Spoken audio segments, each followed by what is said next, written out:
हिमाचल प्रदेश के कोविड कर्मचारियों के भविष्य को सुरक्षित रखने के लिए प्रदेश सरकार की ओर से हो रही देरी को लेकर मुख्यमंत्री सुखविंदर सिंह सुक्खू ने चंबा में एक बड़ी वजह बताई है।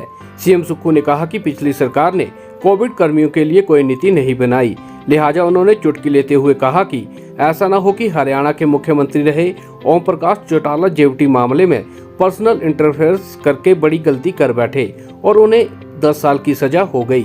बकौल मुख्यमंत्री कोविड का सारा स्टाफ मिला है और हमने अधिकारियों को भी बोला है कि इनके लिए रास्ता ढूंढे। दरअसल रविवार को मुख्यमंत्री सुखविंदर सिंह सुक्खू चंबा सदर के विधायक नीरज नैयर की माताजी के देहांत पर शोक व्यक्त करने चंबा पहुंचे थे।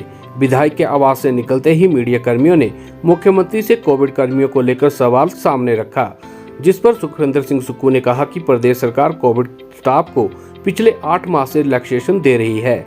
पिछली सरकार ने इनके लिए कोई नीति नहीं बनाई और अब हमें इनका ख्याल रखना है। देखिए, कोविड का स्टाफ का हम पिछले 8-9 महीने से एक्सेप्शन दे रहे हैं, तो अब हमने इनका ख्याल रखना है, लेकिन पिछली सरकार इनके लिए कोई नीति नहीं बना के गई। अब अड़चन क्या है कि जब पिछली सरकार ने नीति नहीं बनाई है तो कोई भी हमको कानून के तहत बनाना है। अब कैसे बनानी है उसके बाद ऐसा ना हो ना कि ओम प्रकाश चौटाला जी जो हरियाणा के मुख्यमंत्री थे, उनकी तो पार्टी अपनी थी, उनकी तो पार्टी थी जेवीटी में पर्सनल इंटर में थोड़ी गलती कर गई और 10 साल की उनको सजा हो गई। कोविड के स्टाफ सारा निकला है, तो जो अधिकारी है उनको हमने बोला कि कोई इनके लिए रास्ता, ये हमारे लोग हैं पर कैसे रास्ता ढूंढना है, कागजों में भी तो साइन होंगे ना, तब आगे मेरे पास फाइल आएगी, तो उस सब डिस्ट्रिक्ट कानूनी दायरे के तहत करना है। अगर बीजेपी ने जब इन बेचारों को, जब कोरोना काल था ये कोविड में, उस समय इन लोगों ने नीड बेस्ड सर्विस दी, घर से आके इन्होंने अपने सर्विस दी। उस समय बीजेपी की सरकार ने इसमें नीति बनाई होती तो आज इनको बेचारों को धक्के नहीं खाने पड़ते, जिसके लिए ये बेचारे आए हैं। और हमने तो हर बारी 3-3 महीने का दिया।